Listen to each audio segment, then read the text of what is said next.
Pemirsa, pemerintah memberikan penjelasan terkait tabungan perumahan rakyat bersama BP Tapera.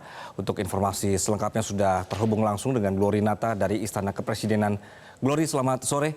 Apa saja informasi yang disampaikan oleh KSP? Kemudian tadi juga sudah ada Kemenq, PUPR dan OJK ya terkait dengan Tapera.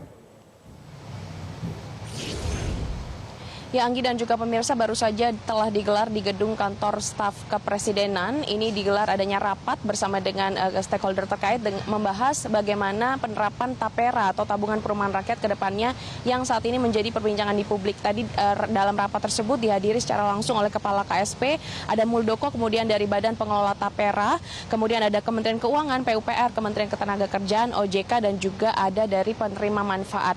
Tadi disampaikan kalau kita merujuk pada pernyataan Muldoko, ini menyatakan bahwa rapat tersebut diadakan karena memang pemerintah menangkap kekhawatiran dari masyarakat terkait dengan pemberlakuan Tapera ini nantinya di tahun 2027, dan juga Muldoko menyampaikan mengapa Tapera ini cakupan pemberlakuannya ini diperluas, yang awalnya hanya diperuntukkan untuk ASN kemudian PNS, namun sekarang diperuntukkan untuk karyawan swasta, bahkan karyawan freelancer juga ini diminta untuk membayar atau gajinya dipotong 3% untuk iuran atau untuk tabungan Tapera ini. Karena dari pemerintah sendiri menyatakan bahwa berangkat dari data Badan Pusat Statistik menyatakan bahwa hingga saat ini masih ada sekitar 9,9 juta masyarakat yang belum memiliki rumah atau memiliki tempat tinggal.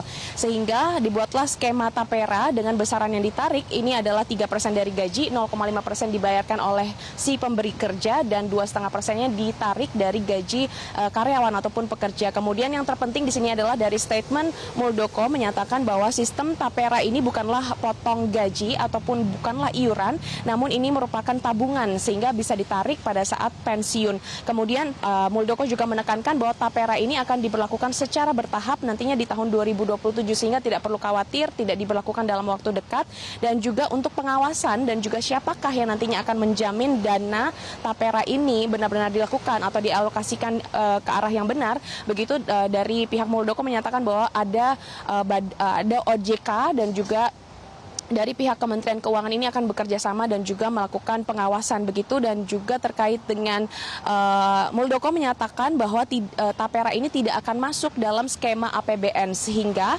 tidak bisa nanti dananya dialihkan ke program-program pemerintah lainnya misalnya seperti makan siang gratis dan lain-lain. Kemudian juga dari Komisioner Tapera atau Badan Pengelola Tapera, Heru, menyatakan bahwa Tapera ini hanya diperuntukkan bagi mereka ataupun bagi karyawan yang penghasilannya di atas UMP, dan juga tujuan dari Tapera adalah untuk membantu masyarakat bisa mendapatkan rumah dengan harga terjangkau, karena memang dari pemerintah melihat ada kesenjangan bahwa dari 9,9 juta masyarakat yang belum memiliki rumah ini pemerintah hanya mampu menyediakan sekitar 250.000 rumah saja. Namun padahal tiap tahunnya ini ada demand atau permintaan sekitar 700 sampai 800.000 keluarga baru yang belum memiliki rumah, sehingga tidak bisa mengandalkan pemerintah, dan dibentuklah atau dibuatlah grand design yaitu Tapera ini dengan prinsip nabung dan juga prinsip gotong royong. Dan untuk Tapera ini berlaku untuk siapa saja, berlaku untuk PNS, kemudian TNI Polri, pekerja BUMN, karyawan swasta, bahkan pekerja mandiri. Dan lebih lengkapnya mari kita dengarkan pernyataan Muldoko berikut ini.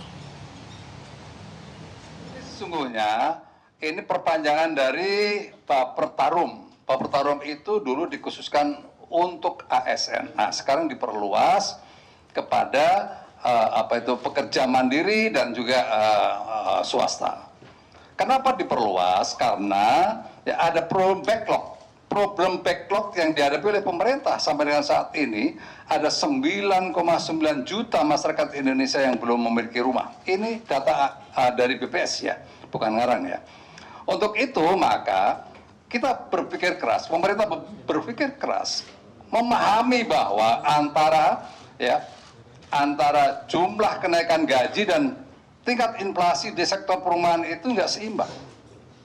Untuk itu maka harus ada upaya keras agar masyarakat pada akhirnya nanti bisa, walaupun terjadi inflasi, tetapi masih bisa punya tabungan untuk membangun rumahnya. Itu sebenarnya yang dipikirkan.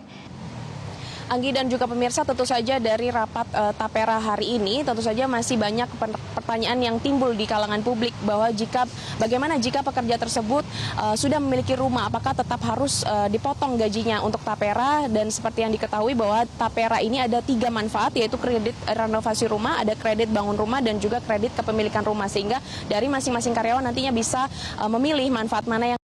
Kemudian juga ada pertanyaan apakah ada pengembalian, bagaimana dengan pengembalian dana jika karyawan tersebut sudah tidak bekerja. Tadi Muldoko menyatakan dan juga menjamin bahwa dana Tapera tersebut bisa dikembalikan jika karyawan tersebut resign ataupun pensiun. Dan juga kalau kita melihat kebijakan ini memang menuai pro dan juga kontra karena harus memotong gaji dari karyawan sebesar 3% tiap bulannya. Dan dari masyarakat juga menilai bahwa ini memberatkan masyarakat di tengah ketidakpastian ekonomi, kemudian di tengah kenaikan harga, dan sehingga kedepannya implementasi dan juga bagaimana pengawasan ini diharapkan penjaminan dana juga diharapkan benar-benar bisa dilakukan oleh pemerintah. Sementara demikian, Anggi, kembali ke Anda. Glory Nata melaporkan dari Istana Negara. Terima kasih. Jelajahi cara baru mendapatkan informasi. Download Metro TV Extend sekarang.